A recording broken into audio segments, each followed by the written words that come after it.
Salam uşaqlar, bu videoda 17-ci səhifəni işləməyə başlayacağıq. Vaxt itirmədən keçək 21-ci suala. 21-ci sualda deyilir ki, qrafiklər açıq qabda aparılan reaksiyalarda qabda olan maddə kütləsinin zamanla asılılığını ifadə edir. Qrafiklərin reaksiyalarla uyğunluğunu müəyyən edin.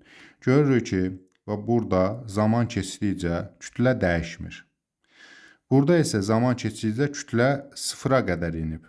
İndi reaksiyalara baxsaq, görürük ki, birinci reaksiya bərk maddə qaz halında olan maddəyə çevrilib. Yəni əvvəl tutaq ki, məsələn 100 qram bərk maddə var imiş, parçalanıb olub 2 dənə məsəl üçün 70 qram, 30 qram qaz halında maddələr. Qaz daxı deyir açıq qabdadır.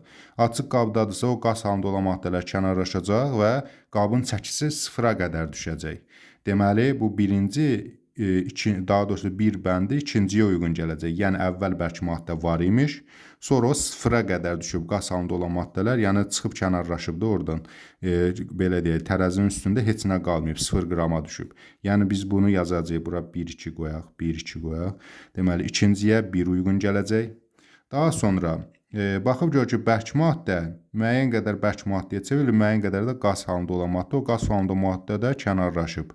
Yəni bunda da yenə enmə olmalı idi aşağıya doğru qrafik, amma sıfıra qədər yox. Misal üçün, tutaq ki, 100 qramdan 70 qram bərk maddə əmələ gəlib, 30 qram da ağzı açıq olduğu üçün kənarlaşıb gedib. Onda belə bir qrafik olmalı idi. Yəni sıfıra qədər enməyən. Bu da heç birinə uyğun gəlmədiyi üçün ki, heç birinə uyğun gəlməyəcək. Bunu çıxırıq. 3-ə baxırıq. Bərk maddənin reaksiya girib, elə bərk maddə də alınıb. Yəni ağzı qapalı da olsa, açıq da olsa, bunun kütləyə heç bir dəxlisi olmayacaq. Məsələn, 100 qramla 200 qram reaksiya girib, 300 qram alınıb. Çəki eyni qalıb. Bu da bu qrafikə uyğun gəlib. Görürsünüz, sabit qalmağı. Deməli, üçüncü bənddə birinci qrafikə uyğun gələcək. 1-ə 3, 2-yə 1. Bu da uyğun gəlir A bəndinə. 1-ə, birinciyə 3, ikinciyə 1. Keçək 22-ci suala. 22-ci sualda deyir ki, qrafiklər açıq qabda aparılan reaksiyalarda qabda olan maddə kütləsinin zamanın asılılığını ifadə edir. Qrafiklərin reaksiyalarla uyğunluğunu müəyyən edin. Baxıb görürük ki, zaman keçdikcə əvvəl müəyyən qədər maddə var imiş, o artıb. Digərində isə müəyyən qədər maddə var imiş, o azalmağa doğru gedib. Və indi uyğunluğu müəyyən eləsək, görürük ki, bərk maddə qaz halında olan maddəyə çevrilib. Yəni, belə deyək də, tutaq ki, 100 qram maddə varmışsa, məsələn, 70 qram B, 30 qram C maddəsi əmələ gəlib, hər ikisi də ağzı açıq qab olduğu üçün qaz halındadır da, bunlar kənarlaşıb. Yəni, bu sıfıra qədər enməli idi. Ona görə buna uyğun gələ bilməz, ümumiyyətlə heç birinə uyğun gələ bilməz. Biri çıxırıq buradan. Keçirik ikinciyə baxaq. Bərk halda maddə imiş, müəyyən qədər bərk halda maddə əmələ gəlib və qaz halında. Qaz da kənarlaşıb, belə deyək də, uçub çıxıb gedib və az hissəsi qalır. Məsələn, tutaq ki, 100 qramdan düşüb 65 qramı. Yəni, bu uyğun gələcək, burada əvvəl çox imiş, azalmağa doğru gedib. Yəni, ikinci bənd elə ikinciyə uyğun gələcək. 1-2 qoyaq burada, deməli. İkinciyə uyğun gələcək. Üçüncüyə baxaq. Bərk halında olan maddə qaz halında olan maddə ilə birləşib bərk maddə əmələ gətirib. Belə desə, məsəl üçün, tutaq ki, bu 100 qram imiş, havadan da bir 50 qram qazı özünə birləşdirib, olub 150 qram. Yəni, biraz da kütləsi artıb. Yəni, zaman keçdikcə kütlə artıb 100-dən, məsələn, 150-yə.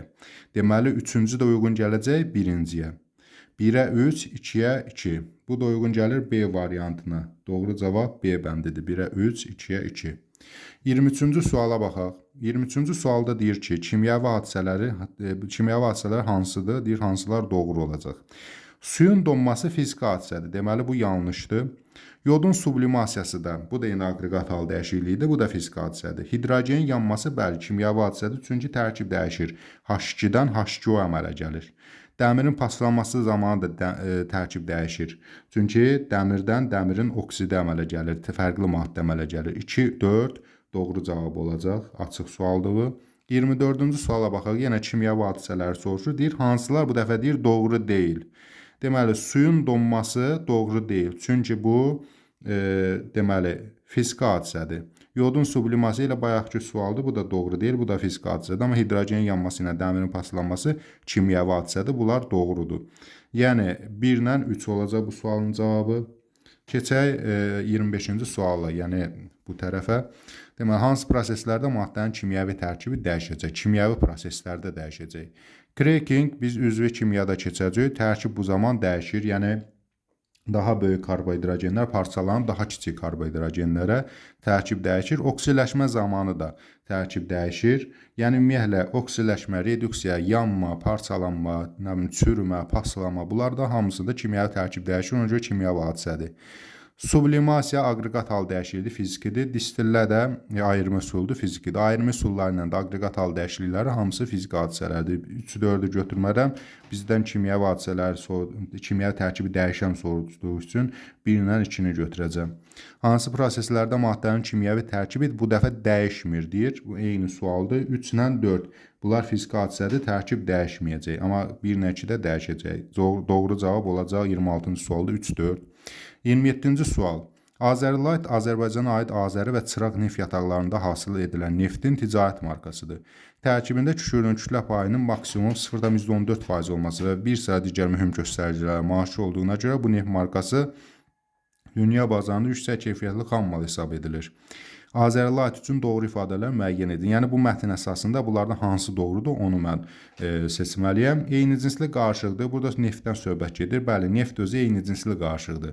Amma neftin su ilə qarışığı müxtəlif cinslidir. Deməli, birinci doğrudur. Eyni cinsli qarışıq, ümumiyyətlə neft özü, tək Azərlight yox, neftin özü eyni cinsli qarışıqdır. İkinciyə baxaq, 20 ton bu neftin tərkibində maksimum 20 kiloqram kükürt olur. Burada 0,14% vermişdi axı. İndi baxaq görə 20 tonun 0,14%-i 28-dirmi ya yox? Bunu hesablamaq üçün, yəni adi riyazi hesablamadır.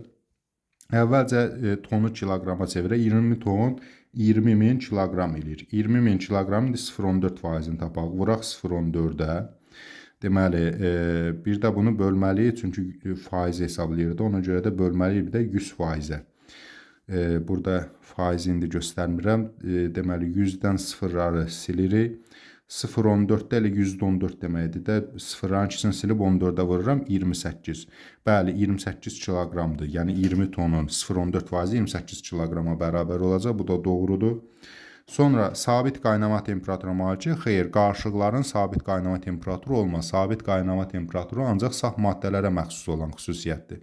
Ona görə də bu yanlışdır. Doğru cavab 1-2-ni götürəcəm. Sonra keçək 28-ci suala. Trinitrogliserin yüksək partlayıcı təsirə malik maddədir. Zərbənin təsirindən partladığı üçün silah istehsalında tətbiq olunur. Partlaması nəticəsində əmələ gələn qazların hər biri havanın tərkibində var. Doğru ifadələri müəyyən edin. Partlamasından alınan qazların qarışığı homogendir. Bəli, axı deyir, hər biri havanın tərkibində var. Hava da homogendirsə, deməli bunun partlamasından əmələ gələn qaz da homogendir. Çünki hamısı havada var deyir. Deməli, birinci doğrudur. Yəni bu situasiyadan onu çıxartdıq, mətndən onu çıxartdıq. Trinitrogliserin sabit ərimə temperaturuna malikdir. Bəli, ümumiyyətlə formulu verilən maddələr saf maddələrdir. Saf maddənin də sabit ərimə temperaturu olur. Qaynama, ümumiyyətlə sabit fiziki xassəsi olur. Burada da formul verdiyindən mən bilirəm ki, o saf maddədir. Saf maddədirsə sabit ərimə temperaturu olacaq. Bu da doğrudur. Sonra deyir, trinitrogliserin qarışıq maddədir. Qarışıq olmaz, çünki buna mən formul vermişəm. Formul vermişəmsə, deməli bu saf maddədir. Bu da onda 28-ci sualın cavabı olacaq 1-lə 2. Daha sonra keçək 29-cu suala. 29-da deyir, nə doğrudur? Baxaq, dəmirin paslanması fiziki yanlışdır. Dəmirin paslanması kimyəvi hadisədir. İkinciyə keçirik, şəkərin əriməsi fiziki, bəli. Ərimə, qaynama, bu kimi aqreqat hal dəyişikliyi fizkidir. Benzinin yanması kimyəvi, bəli, çünki yeni maddə əmələ gəlir. Şüşənin əriməsi kimyəvi, yanlışdır. Şüşənin əriməsi fiziki hadisədir. Südün turşuması kimyəvi, bəli, çünki yeni tərkibli maddə əmələ gəlir. Burada doğru cavab olacaq 2, 3, 5. 30-cu suala keçək. Dəmirin paslanması, bu dəfə nə doğru deyili soruşur. Bənzər sualdır, amma bu dəfə doğru olmayanı. Dəmirin paslanması fiziki yanlış, bu kimyəvi olmalıdır. Doğru deyili soruşduğum üçün bunu götürürəm. Şəkərin əriməsi fiziki düzdür, şamın yanması kimyəvi düzdür, metalın əriməsi, bu da yanlışdır. Ərimə fiziki olmalıdır, amma kimyəvi də götürüb. Bunu da götürürəm, çünki yanlışları soruşur. Sudan oksigenin alınması kimyəvi, bu da doğrudur. Deməli, burada nə doğru deyil, 1-lə 4 doğru deyil. Keçirik 31-ci suala. Naxçıvan duzu tərkibində 84 mineral birləşən ən faydalı məhsullardan biri hesab olunur. 1927-ci ildən başlayan Naxçıvanda dağ yatağından duz çıxarılmağa başlanıb. Bu yataqdan çıxarılan təbii duzun tərkibində 95% natrium klorid, 5% isə həll olmayan quru qalıq olur. Neçə ton Naxçıvan duzu artıq miqdarda suda həll edilən zaman 250 kiloqram həll olmayan hissə qalar. Bunu da adi qaydada riyazi tənasüb yolu ilə tapa bilərik. Deməli, bizə hansı verilənlər deyib? Deyir ki, 250 kiloqram həll olmayan hissə qalar. Neçə ton? Deməli, birinci kiloqramla tapaq, sonra tonu taparıq. Deməli, x kiloqramda 250 kiloqram həll olmayan hissə qalır. Bəs normalda nə qədər olur? Normalda 100 qramda 5-i həll olur. Həll olmayan hissədir. 95% natrium klordur, 5% isə həll olmayan hissədir. Yəni 100-dən 5-i 100 qramdan 5 kiloqramı, məsələn 100 kiloqramdan 5 kiloqramı nədir? Həll olmayan hissədir normalda. Burada veribdə 5% həll olmayan hissə.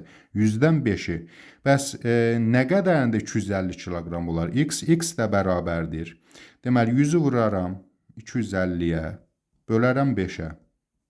Bu zaman deməli bundan ixtisar gedər 50 olacaq 5000. X 5000. Axı bizdə tondan deyir. Deməli kiloqramı da bir dəfə tona çevirərəm. Tona çevirən zaman 3 dənə sıfıra silərəm 5 ton. Yəni 5 ton həmin o Naxçıvan duzunda 250 kiloqram həll olmayan hissə var. Çünki 5% qədərdir də 5 tonun da 5% nə qədər eləyəcək? 250 kiloqram eləyəcək. Doğru cavab 5-ə uyğun gələcək. Bu qədər uşaqlar, sağ olun, növbəti dərslərdə görüşənədək.